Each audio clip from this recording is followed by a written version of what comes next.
bem-vindos a mais uma edição do Boa Conversa. É sempre um prazer, uma alegria estar com você, com sua família. E hoje, para falar sobre empreendedorismo, recebo a deputada Júlia Lúcia, deputada distrital pelo Partido Novo, cientista política formada pelo UNB, servidora do CNJ, procuradora especial da mulher na Câmara Legislativa do Distrito Federal e uma das coisas mais importantes de todas, mineira, da grande capital, das belas Minas Gerais, que é de Patos de Minas. Patos de Minas, a mais bela das capitais do país. Seja bem-vinda, deputada Júlia Lúcia, ao Boa Conversa. Obrigada, Bispo. Super prazer estar aqui. Realmente, Patos de Minas é uma cidade linda. E, Bispo, em Patos tem uma avenida chamada Lucy Mesquita, Oxa. Que é minha vovó. Eu não tive essa honra de ter uma rua com o nome da minha cidade, na minha cidade. Ainda, né? Tem muita rua sendo construída lá. Patos é uma cidade que está em expansão. Então eu tenho esse orgulho, assim. Minha avó está lá, registrada na cidade, né? Mas você nasceu em Patos ou já nasceu aqui em Brasília? Eu sou de Patos de Minas. Eu e meus 2 irmãos. Chegou aqui que ano? Eu cheguei aqui, eu tinha 8 anos. Eu morei também muito tempo em Carmo do Paranaíba, que é ali perto, né? O senhor deve conhecer também. É a terra boa pro café, pro milho, né? Muita pamonharia boa. Pão de queijo também. São comidas típicas das Minas Gerais, né? Mas quem é a deputada Júlia Lúcia? A deputada Júlia é uma pessoa comum, uma pessoa que nunca pensou que ia entrar na vida política, mas que no ano de 2018 percebeu que tinha uma obrigação a cumprir. Eu recebi o convite do Partido Novo, sempre frequentei reuniões de partido, Bispo, porque eu sou da ciência política, então eu gosto de política, mas eu confesso que eu nunca fui nem assessora, nem partidária, nem nada. Sempre tive um distanciamento, até porque eu não gostava muito do que eu via nas reuniões dos partidos, sabe? Eu sentia muito fisiologismo, aquelas reuniões sempre muito ligadas a interesse, sabe? Ah, eu tô aqui, eu quero o cargo tal, eu não sentia mesmo uma vontade de servir a população. Então, quando eu recebi o convite para conhecer o partido, eu fui a algumas reuniões, comecei a me encantar com a qualidade das discussões que aconteciam ali, com o nível das pessoas que estavam ali.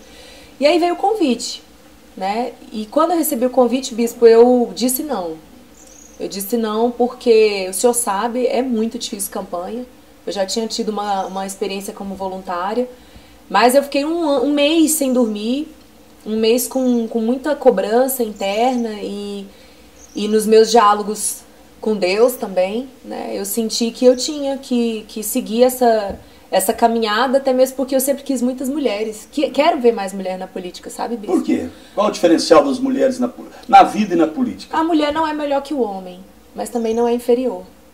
Então, assim como o homem contribui, a mulher também tem que dar a sua contribuição, né? Nós temos habilidades diferentes das dos homens, a gente tem um olhar diferenciado, porque tudo na vida depende do ponto de vista que você coloca. Então, a mulher tem uma socialização diferente da do homem, então a gente vai enxergar as coisas de uma forma diferente dos homens. Então, quanto mais pontos de vista nós tivermos, mais riqueza a gente tem na tomada de decisão.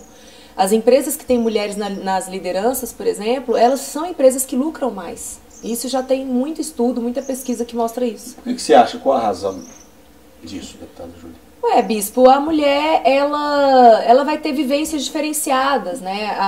Geralmente ela vai ter esse cuidado a mais com a família, mas na maioria das vezes a mulher vai ser mãe também, então a gente tem um olhar de cuidado, de zelo. Não que eu acho que toda mulher tem que ser mãe, eu acho que a mulher tem que ser mãe se quiser. Ela tem que formar a família dela, inclusive eu acho que há diversos tipos de família, então eu acho que a mulher e o homem têm que ser livres para escolher aquilo que eles querem viver, e é essa pluralidade de pensamento que traz uma riqueza maior. Então eu quero ver mulheres na política, assim como eu quero ver mulheres na engenharia, na ciência, nas empresas, mas eu quero isso de uma forma livre, sem imposição de cotas. Eu não concordo com as cotas, Bispo, porque assim... Isso acaba diminuindo a pessoa, não? Eu acho. Diferencia para baixo. Eu acho. Tem muita empresa que estabelece cota, fala assim, eu quero tantas mulheres no meu cargo de executiva. E muitas vezes quando a mulher chega no cargo, aí começam a dizer, ela só chegou porque ela é mulher, porque tinha que preencher a cota. Então isso, particularmente, eu concordo totalmente com o senhor, eu acho que diminui. Então eu acho que o caminho, na realidade, é o movimento que vem de baixo para cima. São as mulheres que decidem. ocupar esses cargos, ocupar esses espaços e decidir o que querem, assim como podem decidir em ser donas de casa. Exatamente. Sem nenhum problema se a mulher simplesmente decidir cuidar da família de uma forma exclusiva. Ela não é menos mulher do que eu, por exemplo, que estou na vida política. Né? Então, eu sou defensora da liberdade, bispo. Eu acho que as pessoas precisam seguir o caminho que é melhor para elas, porque quando a gente segue o caminho que é melhor para elas, a gente segue o que o nosso coração diz, e quando a gente segue o coração, geralmente é a decisão correta. Eu até ia te fazer uma outra pergunta, mas me lembrei aqui, enquanto você falava, do pastor Martin Luther King. Ele disse que as pessoas, o grande sonho dele é que as pessoas não fossem conhecidas pela cor da sua pele, e que o valor delas não fosse pela cor da sua pele. Mas, infelizmente, essa questão de cotas, que não é nosso assunto, mas eu acho que isso acaba diminuindo a pessoa, fora daquele sonho do pastor Martin Luther King, aquele sonho de todos nós. Mas o que eu ia perguntar é o seguinte: mulher é mais responsável, deputada Júlia? Eu digo por quê da minha pergunta. Nós passamos já por vários escândalos no país na política. Vários nomes que aqui não convém, não cabe mencionar. Mas eu não me lembro de nenhuma mulher ter sido condenada, ter participado de alguma coisa. Mulher mais responsável, ela pensa mais antes de tomar uma decisão? Eu acho que mulher, de modo geral, tem mais medo. A menina, especialmente aqui no Brasil, ela é ensinada a ter medo de sair de casa. Ela é ensinada a ter medo de ser estuprada. Toda mulher tem medo de ser estuprada no Brasil. Todas. A gente é ensinada a ter medo o tempo inteiro. A gente tem que se proteger muito. E isso também é muito ruim. Sabe? Porque quando você tem medo demais, o medo, na minha opinião, não é um bom conselheiro. Eu acho que a gente não pode se limitar pelo medo. É muito diferente de ser prudente. Ser prudente é analisar os riscos, é tomar uma decisão estratégica dentro de um contexto que você analisou previamente. Mas o medo, ele te paralisa. E o que eu acho que falta para a mulher, de modo geral, é mais coragem de fazer as coisas. A gente escuta muito empoderamento feminino. O empoderamento feminino, ele tem que vir de dentro para fora. É um processo que parte de uma construção de uma autoestima, de acreditar que é possível fazer. O que não significa que você não vai quebrar sua cara, o que não significa que você não vai ter decepção. Mas significa se lançar para um desafio e acreditar que você vai conseguir ir para frente.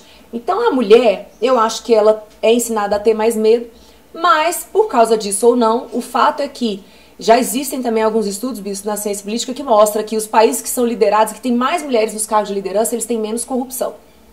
Isso é um dado.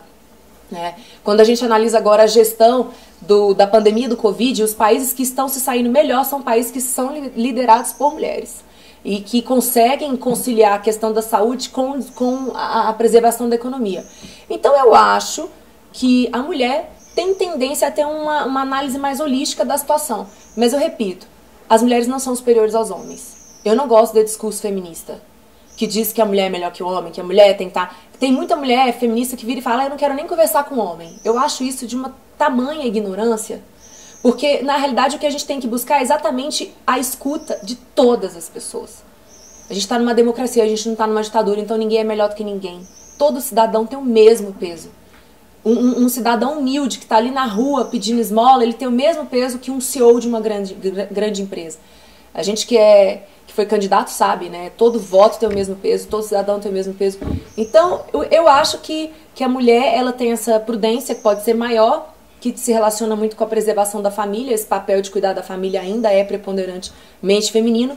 Mas eu acho que a gente tem que tomar cuidado com esse excesso de zelo e de cuidado, porque isso paralisa muitas mulheres. Porque isso, na realidade, nasce do berço, então, pela sua fala. E você que é mineira, lá do interior, as famílias tradicionais, isso acaba relegando a mulher a um papel secundário. Eu acho que é muito ruim, porque quando se age, por exemplo, uma separação, a mulher é que enfrenta todas as lutas, cuida da família, cuida dos filhos. É difícil a mulher abandonar a família, o homem desaparece, não quer nem saber mais de esposa, de filhos, mas a mulher está ali. A mulher é muito mais forte, muito mais corajosa, muito mais vibrante e transmite mais confiança. Qual o primeiro nome que a gente cita logo quando a gente está em aperto? Mãe. Então, deputada, o que falta para as mulheres brasileiras, as nossas mulheres, sentirem mais, de fato, empoderamento, nascer dentro delas, e elas podem, e realmente as mulheres podem fazer a diferença em tudo na vida. Já faz diferença como esposa, como mãe, como empreendedora, como gestora, enfim, em todas as áreas. parece que há uma timidez da mulher. Como é que ela pode fazer para se soltar na sua visão? Porque você se soltou. Porque você tem uns embates na Câmara Legislativa, te bate, pai para cima, quer fazer a coisa acontecer, defende suas ideias. Você é realmente uma grande guerreira. Bispo, em primeiro lugar, eu acho que a gente precisa se libertar de qualquer discurso vitimista. O brasileiro, modo geral, ele é ensinado a se sentir vítima. Já reparou isso? A culpa é sempre de alguém, nunca da pessoa. A culpa é do governo, que não resolveu o problema do emprego ali do meu filho, que está desempregado. A culpa é da minha mãe, que não me deu carinho. A culpa é do meu pai, que me abandonou. A culpa é do meu marido, que está me traindo, que não me trata bem. Então eu vejo que as pessoas, infelizmente, e aí eu acredito que isso tem muito a ver com as novelas, né? Eu, por exemplo, não assisto televisão na minha vida, canal aberto, há mais de 20 anos. Certamente, eu tenho 34, então foi uma decisão que eu tomei ainda adolescente, tomei por mim mesma, porque eu já começava a perceber essa carga ideológica de vitimismo, essa ideia de vira-lata, né? Como se o Brasil não fosse um país incrível, como se só os Estados Unidos fosse um país incrível, só os países europeus fossem países maravilhosos, e o Brasil é um país incrível, e a gente precisa resgatar essa autoestima de brasileiro, de ter orgulho de ter nascido aqui. Eu tenho muito orgulho e sou muito amante do país, assim, do Brasil. Essa miscigenação que nós temos, essa pluralidade, essa capacidade que a gente tem de lidar com o diferente é uma grande riqueza. Todas as vezes que eu tive a oportunidade de sair do Brasil, eu volto muito mais apaixonada para cá. Claro, consciente do caminho que nós temos que seguir, fortalecimento das nossas instituições, de combate à corrupção, mas eu vejo que o povo brasileiro, ele é imbatível, ele é incomparável. Esse país aqui, na minha opinião, é sim um país escolhido por Deus e abençoado, e daqui pra frente a gente só vai crescer. Então eu acho que em primeiro lugar a gente precisa se libertar de qualquer complexo de vira-lata e de qualquer pensamento vitimista. E as mulheres, em especial, têm mais pensamento vitimista do que o homem. Porque o menino, quando ele nasce, ele começa a crescer, ele já é impelido a ser líder. Ele já é impelido a ir pra rua, jogar futebol e ser o capitão do time dele. Se arrebentar o joelho não tem problema, sobe na árvore, arrebenta a cabeça, vamos lá, levanta. Então o menino, existe uma pressão muito grande em cima dele, inclusive ruim também, que ele tem que ganhar mais do que a menina, o homem tem que ganhar mais que a mulher para ele ser aceito na sociedade, ele tem que ser chefe, senão ele não tem valor. Então, a carga machista que é imposta ao homem, ao mesmo tempo que é ruim, porque traz muita pressão, do tipo, você não pode chorar, você não pode externalizar seus sentimentos, você tem que ser o forte o tempo inteiro. Isso é uma pressão muito grande para os homens e a gente precisa também conversar sobre isso, né? Mas ao mesmo tempo coloca uma força, uma energia para o homem sempre crescer na vida e se desafiar. A mulher não. Enquanto a gente tiver essa ideia de que vai chegar um príncipe e salvar a gente da nossa vida, que a gente está presa num castelo e depende de um príncipe que chega no cavalo branco. E não existe príncipes? Olha, eu acho que existem homens maravilhosos. Eu sou fã dos homens, eu adoro os homens.